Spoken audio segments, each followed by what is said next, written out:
Okay, so let's see what's inside this mystery package full of silver coins. I'm holding the phone in my phone in one hand while I'm using the other hand to unopen this. I don't have the gimbal with me right now.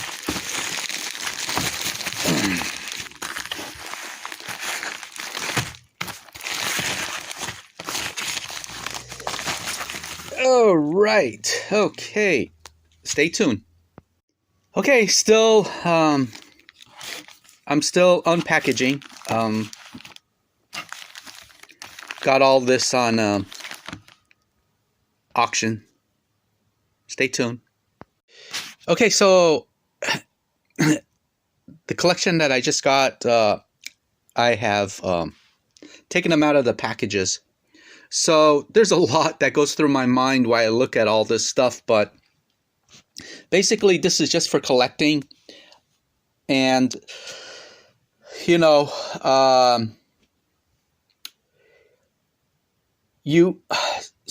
there's so much information on coin collecting that one professional coin collector that's been at it for at least 50 years will not have all the information in their, in their mind, that they have the answers for everything, because there's, as time goes by, there's a lot of stuff that is being overlooked by professional coin collectors, and a lot more other attributes towards coin collecting gets discovered as time goes by. But let me share with you what I have here. So let me start over here. 1986 proof. This is an S set.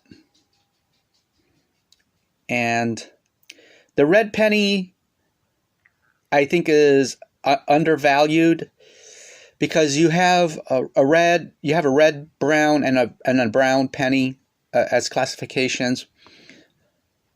And the cherry red pennies are I think they are overlooked and undervalued. And I said in my previous video that in 1980, 1981, 82, the red pennies, the cherry red pennies, they were fetching $2,000. And those proof sets were hard to get. There was a waiting list from the mint. There was such a tremendous demand for those early 80 cents. Let me say this again. The early 1980 proof sets, because of the red penny. And I'm not making that up. It's in the periodicals back then, and you can come across articles about the amount of money collectors were paying for these sets. Now, you can get them for like, what, $10, $15, $20. But I have a feeling that, let me move on. Okay. So this is a 1971 Ike Set, and it's in its original U.S. government issued package. There is a YouTuber that did a video on certain errors that are being overlooked on the 1971 brown proof Ike sets. And if I can get that video, I will share the link with that. But they are overlooked, and he indicated that the true value of these are well over $1,500. And so it's a very interesting video. So anyways, let me move on. I have a 1966 SMS set here. There is another YouTuber, Chris Tisdale. Very interesting what this guy has on his video, on his channel. So he went on to talk about the $half not having the FG. If you look underneath the eagle wings, if there's no FGs, they can fetch over thousands of dollars. And he has indicated that on his video that he's made over $10,000 with this SMS sets. Yet you can find these for, you know, $20, $15. So anyways, let me move on. Have a 1973 Ike. I have a 1974 Ike, uncirculated. Then let me go on to here. I have a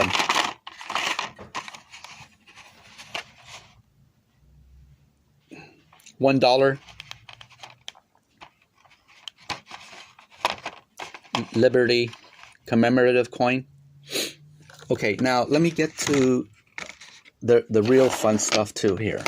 Okay, I'm sharing with you my knowledge, so from what I've been searching for in the YouTube world and elsewhere on the internet.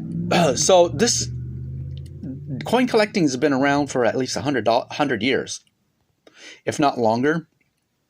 But it is evolving at a dramatic pace right now with the internet. And the internet is bringing more and more buyers to the field, and the supply of these coins are really diminishing rapidly. And I'm hearing professional YouTubers indicating just within the last month or two that fetching coins that are highly desirable are hard to find. So saying that, I wanted to bring that frame of mind to these two slabs that I have here.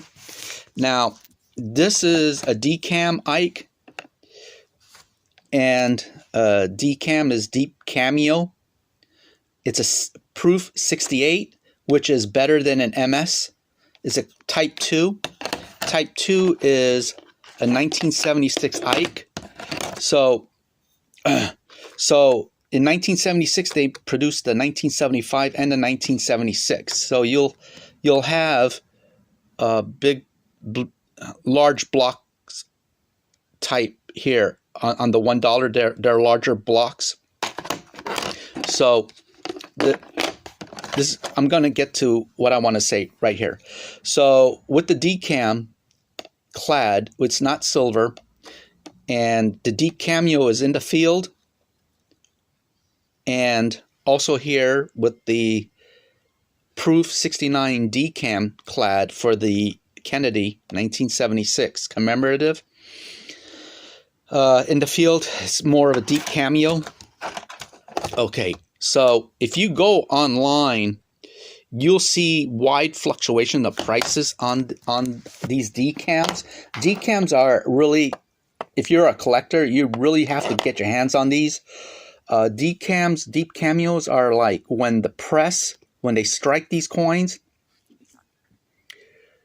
you get a deeper mirror image in the field area. So it's a lot deeper, and the strike is more bolder in the field, on the obverse and on the reverse.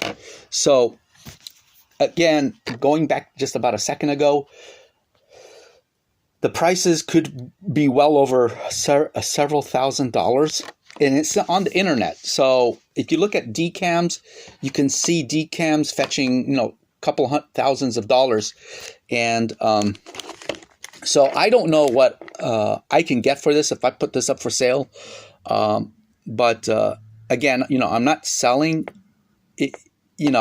I'm just basically holding, because I feel that in another couple of years, the value of these the U.S. coin hobby will increase dramatically in the next couple of years. And let me move on. I've got an 1880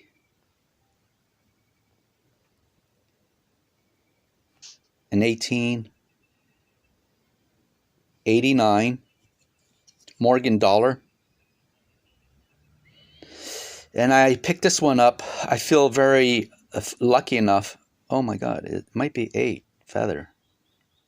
2, 4. No, it's 7 feather. So I picked this up for like, I think $40. So I do have my source. Going back to the feathers, you want to look for the 8 feather. And if you look down here, if there's 7, is the common strike, but if there's 8 feather, you have a coin that is worth a lot of money. So again, what you get for a coin is what a buyer is willing to pay for, but you have to be very careful not to give away the store. You really, you really have to try to get the money that you feel that it's worth. I have a 1922 peace dollar here. This is really, really in great condition, and again, I got this for a great deal.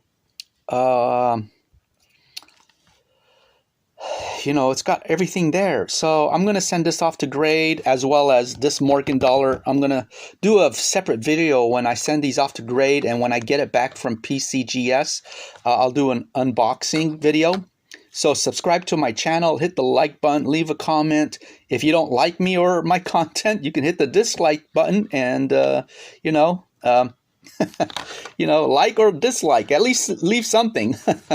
Okay, so lastly, I think this is the last, VDB, Victor David Boy, 1909 P. VDB. I lucked out with this. Now, I will get my hands on this no matter what the price are, because the amount of coins that were produced back in 1909, there was a lot of controversy with the 1909 VDB penny. A lot of controversy. But you'll see down here, I don't know if I can get this to show, but there's VDB underneath the breastplate. I love this coin. It's got all the hairline here. I really think this could be an MS-67, and I lucked out with it. Paid $40 for this. No, I think $50 for this. 50, and I'm really happy with it. I'm prepared to pay over a couple of $100 for this penny. So the mintage was about 400,000 minted back in 1909. Now think of it. A lot of it gets destroyed. A lot of it gets lost.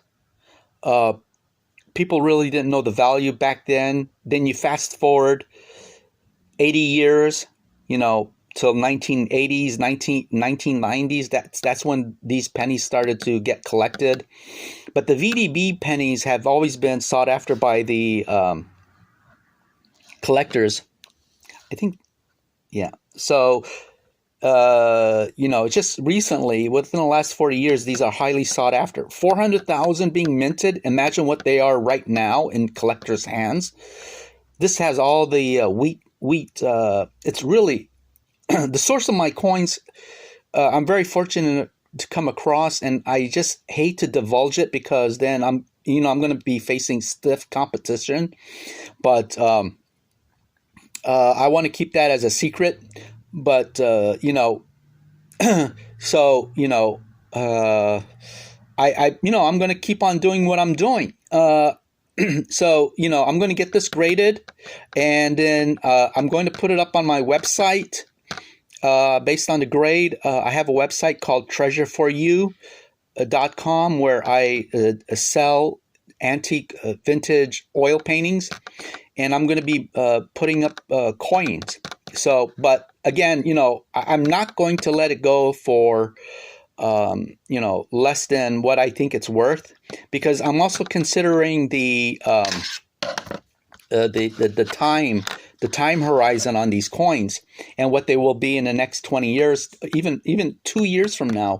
You have these websites there's a particular website called Whatnot, and that's getting a lot of steam within the last 5 months. And you can go there and see all these coins being sold. I don't purchase my coins on Whatnot, but again, the point is that the supply of these coins are the supply is greatly diminishing. So the supply is really going down. They're diminishing while more brand new collectors are entering the field, and they are just gobbling all this up. And so imagine where this hobby will be a year, 2 years from now. There's been a lot of talk about the recession this year. That really doesn't faze me. I don't feel that the recession is going to put a dent in the value of these coins this year. And I think the only way it's going to go is up. These coins are going to go up. You have collectors in other countries, in Australia, Canada, Mexico. They buy U.S. coins, and they have their own coins to collect from. So, I think the hobby field of coin collecting is really, really increasing. So right now is, I would say, anytime is a good time if you have a budget for it to get into this field. But, anytime is a good time. Even if you started 2 years from now and the prices really go up dramatically, it would still be a good time to get into it years from now, because it's only going to go up. And, it's not going to come back down, and silver is highly manipulated. JP Morgan is connected with the Federal Reserve. So if silver goes up, then the value of the dollar goes down. And if silver goes down, then the value of the dollar goes up. So it's very, very manipulated. And so the real value of silver, in my opinion, is probably better than gold. And so I would say, if you really threw out all the manipulation in the silver market over the last 40, 50 years, I think silver should be in around, $5 to maybe $1,000 an ounce, if not more. Inflation, in my opinion, should be around, 25%. Although that's a different topic, but inflation is highly manipulated. And so there you go. I'm sorry for my rants. I'm trying to give out my personal philosophy in all of my videos. So, I just hope I can keep your attention span in all of this. Try to do things for yourself. Invest. Real estate is one way. You really got to seek financial independence, because a working 9-to-5 job does not cut it anymore. And I just, just working for somebody, it's out the window. You really can't rely on retirement plans, and you really got to make personal financial gains in what you do and save for your financial retirement, so that way when you do retire, you will have a good source of income and savings in order to survive. And it's all it is just survival. So there you go. Thank you for watching, and stay tuned for my next video. Subscribe, like, dislike, leave a comment. Thank you. Bye.